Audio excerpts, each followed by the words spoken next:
Dans 15 jours, la filière laitière française et européenne entreront dans une nouvelle ère puisque les quotas laitiers auront disparu.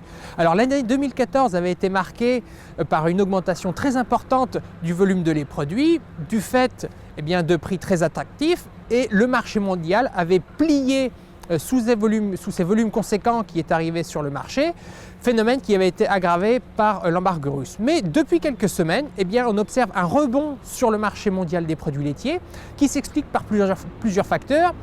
Tout d'abord, l'Union européenne voit sa collecte diminuer du fait de la baisse des prix, ce qui stimule moins les producteurs. Et puis dans un deuxième temps, on a également une sécheresse importante en Nouvelle-Zélande qui pénalise là aussi la production laitière. Ce qui fait que nous avons sur le marché mondial des produits laitiers une hausse des prix. Alors, ce qu'il faut savoir, c'est que cette hausse des prix ne se répercutera pas tout de suite sur le prix du lait payé aux éleveurs en France, du fait d'un prix du lait qui est plus lissé et moins réactif que dans d'autres pays. Et cette hausse des prix, ce rebond, n'interviendra qu'à partir du deuxième semestre.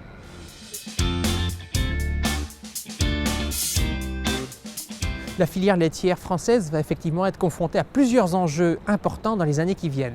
Le premier d'entre eux est bien sûr celui de la volatilité des prix, puisque l'on peut observer une volatilité de plus en plus importante, que ce soit sur le prix du lait, mais également sur les intrants, comme l'alimentation du bétail. Alors cette volatilité pose des problèmes aux éleveurs pour se projeter, un problème de visibilité pour se projeter, et notamment pour investir à long terme.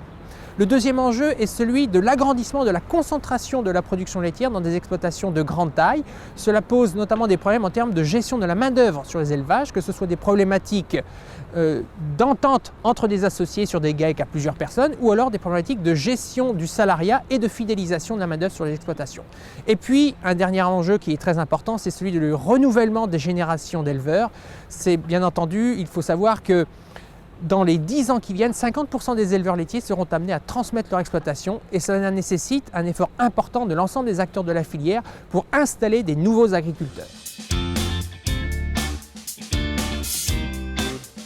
À long terme, les perspectives pour la filière laitière sont globalement très positives pour plusieurs éléments, puisque la demande à l'échelle de la planète s'annonce comme très importante du fait d'une augmentation très forte de la croissance démographique, notamment dans la zone asiatique. Et puis il faut également savoir que dans cette zone, la consommation de produits laitiers et de protéines animales en général est attendue comme en très forte augmentation. Donc les relais de croissance pour la filière laitière française existent, mais cela nécessite de se tourner vers le marché mondial et donc d'être connecté plus fortement à ce marché mondial et donc à la volatilité des prix.